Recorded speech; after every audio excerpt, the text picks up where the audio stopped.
उसमें कैसे पढ़ना चाहिए, मतलब क्या प्रैक्टिस, कौन सा बुक फॉलो करना चाहिए या कितना देर पढ़ना चाहिए, मतलब एनसीईआरटी मैथ का बुक बनाते थे। अच्छा, सिर्फ एनसीईआरटी, और उसके बाद फिर उसमें क्या प्रैक्टिस या क्या करते थे? प्रैक्टिस यहाँ पे बनाते थे, घर जाके फिर बनाते थे।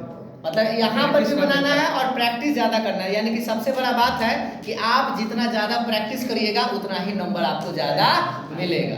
ये नहीं समझना है कि आसान सवाल है तो उसको एकदम आ गया, क्योंकि परीक्षा में जाके जो अगर 2-3 बार बनाए हुए हैं तो समझो कि वो परीक्षा में आते आते याद हो जाए। ठीक है, और कुछ और सजेस्ट करना चाहते हो कि कैसे पढ़ना चाहिए लड़का सबको, क्योंकि कुछ लड़का सोच रहा है कि कुछ डाउट भी है। एक्स्ट्रा बुक भी फॉलो करते थे, बनाते थे, आर.एस. अग्रवाल बनाते थे वो, यानी कि हाँ, आर.एस. अग्रवाल मतलब कितना बनाते थे लड़का को, थोड़ी डाउट है, बता दो।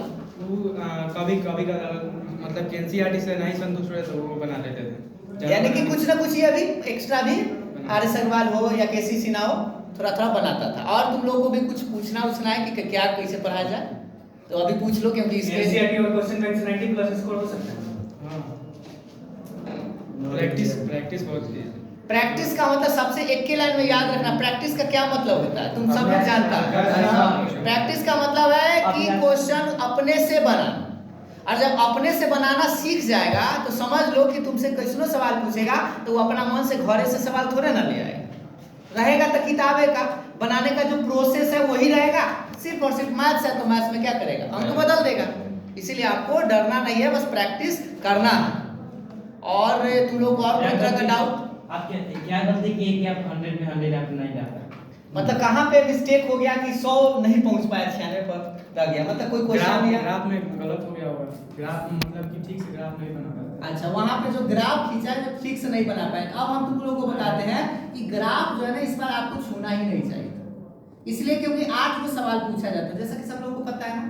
8 गो सवाल में सिर्फ कै गो बनाना है, 4 गो सवाल बनाना है, और 4 गो में हमें लगता है कि 4 गो सवाल बड़ी आसान दूसरा होता है। तो ग्राफ कब खींचेंगे, जब कोई दूसरा सवाल न बने जल्दी से, क्योंकि ग्राफ जो है ना उस पर आपको समय लगता है, और थोड़ा सा भी इधर उधर हो गया तो नंबर कटने का चांस बन जाता है। इसीलिए इसका हो सकता है उसमें वो मिस्टेक कर दिया होगा, या हो सकता है सब्जेक्ट 2 नंबर वाले में तो कोई मिस्टेक नहीं हुआ कि हुआ उसमें हुआ होगा तो मिला एक, मतलब एक ऑब्जेक्टिव सब सही था। ऑब्जेक्टिव 50 में 50 सही है, इसके लिए जोरदार